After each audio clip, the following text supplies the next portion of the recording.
Okay, so in this question, we are supposed to determine which of these, whether each of these is an operator or a function. So we look at A, we just have two operators. So the product of two operators, so this is an operator. There's no function anywhere. Here we have an operator operating on a function. So at the end, once the operation is done, you're going to have another function. So the resulting value when an operator operates on a function, you're going to get a function. So this is a function.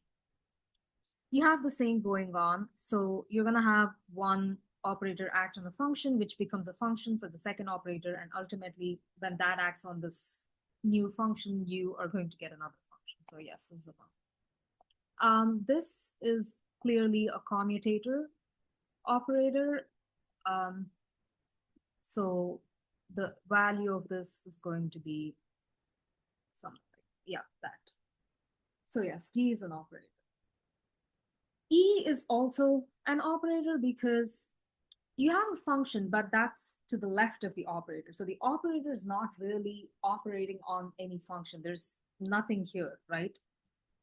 So this function here doesn't really play an active role in the sense that A hat is not working on it, right? So this is an operator. The function is just to the left of it, which doesn't contribute to the operating part in any way. In this case, however, this is a function. And that is because of G.